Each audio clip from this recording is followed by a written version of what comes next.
आंनि मुङा सरायना मासुरि बर'। आं हाग्राबारि दख'रानि।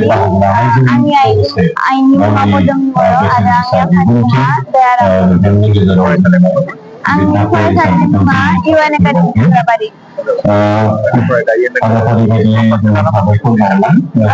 आंनि पारसेन्टेजआ 9.5 जौखोन्दो। दायो आङो गुवाहाटीनि सारिता कलेजावहाय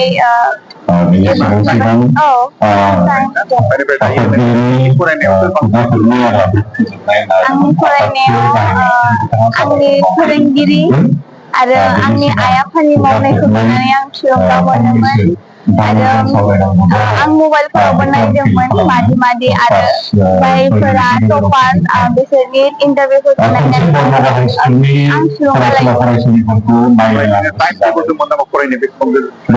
आंहा बिदि टाइम टेबोल गैया नाथाय बिदिनो आं टारगेट बानायनानै लायोमोन। सानसेयाव मोनफ्रोमबो साबजेक्टखौ फरायोमोन, मोनफ्रोमबो साबजेक्टना सम होयोमोन आरो टारगेट खिनाखौ आं फोजोबनानैहाय बेखौ आरो थाब जोबोब्लाथाय आरो रिभिजन खालामो।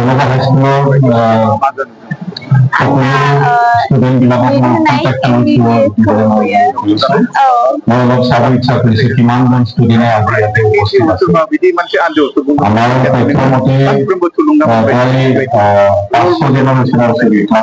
आंनि आइ आफा आरो आंनि बेस्ट फ्रेन्ड जाय माने आंखौ सानफ्रोमबो बुङो जे नों हागोन, एसेबां माने सानबाय थानो नाङा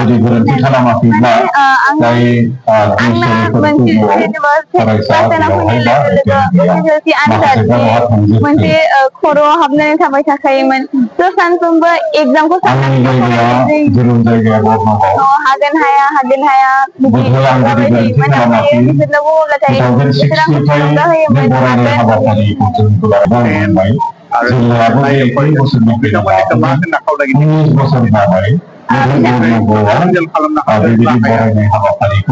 बयबो हागोन, नाजाबानो हायो आरो इउज खालामनो अबावबा समाव 1 घन्टा 2 घन्टा फरायो नाथाय मालाबा फुङाव हाबा जिखिनि सम फरायो पुरा कनसेन्ट्रेट खालामनानै फराय माने बिखिनि सानलाबायनाङा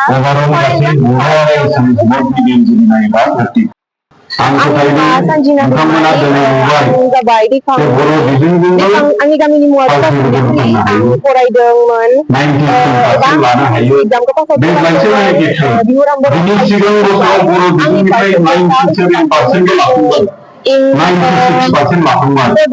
जिअग्राफि आरो जेनेरेल साइन्सआवहाय लेटार मार्क लाखिदोंमन।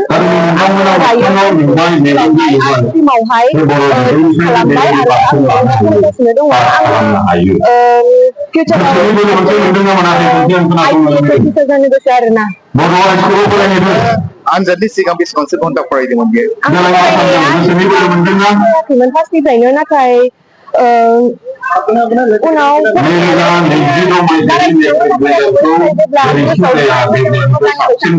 बिदि फरायनो थाखायमोन आं फरायनाया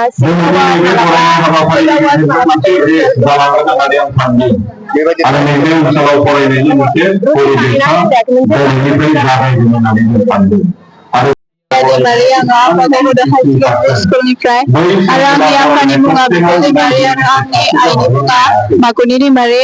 आङो दायो एडमिसन लादों डायमन्ड इंलिश स्कुलाव आरो आंनि SSLC आव पार्सेन्टेजआ जादोंमोन 80.34%। आङो 12 घन्टा फरायोमोन।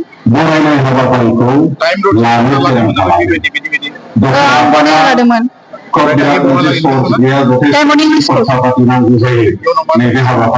आङो इन्जिनियार।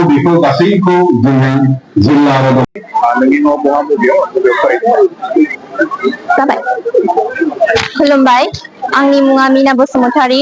आङो भैरबखुन्द आंग्राजुलि गामिनि। फरायनाया उदालगुरि गार्लस हायार सेकेन्डारि स्कुलाव। न'निफ्राय बेसेबां गोजान जायो बियो? न'निफ्रायथ' गोजानानो जायो एसे 20 किल'मिटारसो जागोन। जागोन बिदिनो 40 मिनिट 30 मिनिट लायोमोन आरो बेनिफ्राय नों दायो बेसेबां पार्सेन्ट लाखो? 86.2 मोनबा साबजेक्टआव लेटार स्वादिस अध्ययन ओमफ्राय इडुकेसन पलिटिकेल साइन्स एमआइल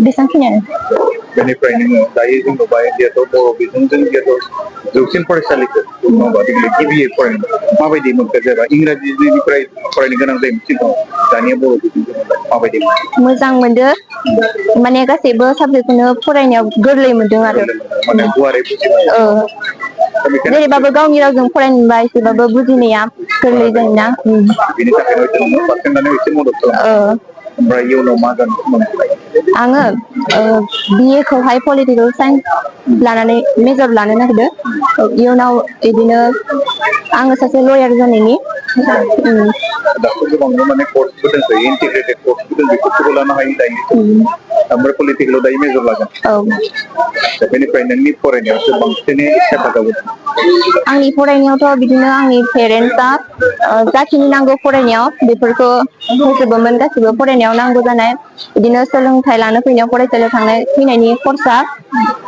बिदिनो आरो फरायसालियाव सार मेम मोननि फोरोंनाय जिहेथु आंनि पेरेन्टसनि सापर्ट आरो आंनि फोरोंगिरि स्कुलनि आरो आंनि गोसो होना फरायनानै आं बेसेबांखिनि पार्सेन्टेज लानानै उथ्रिनो हादों आरो बिथांमोननि माने गोबां थुलुंगा न'खरनि आरो फरायसालिनि आरो आं गोसो होना फरायनायजों गोसो होना फरायबानो हायो नङाबा हायिनि खोथा गैया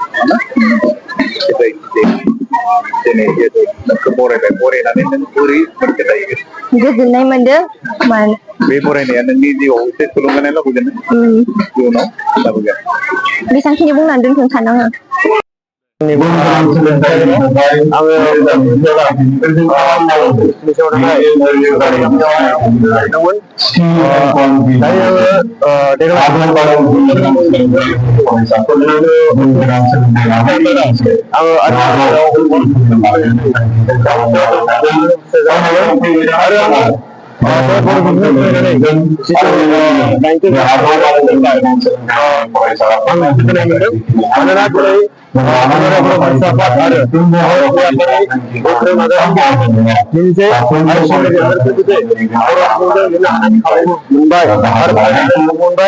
जायजों बर' बिमानि रावजों फरायनानै गोजौ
बिनि रेकर्डखौ सोबनानै गोदान रेकर्ड खालामनो हागोन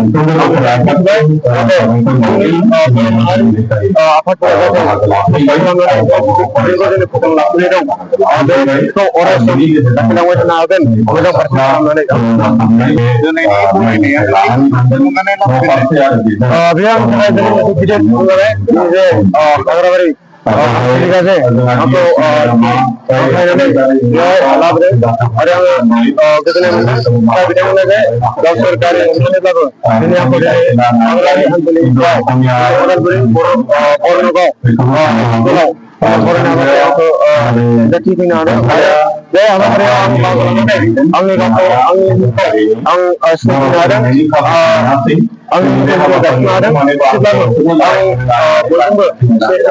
ang sebenarnya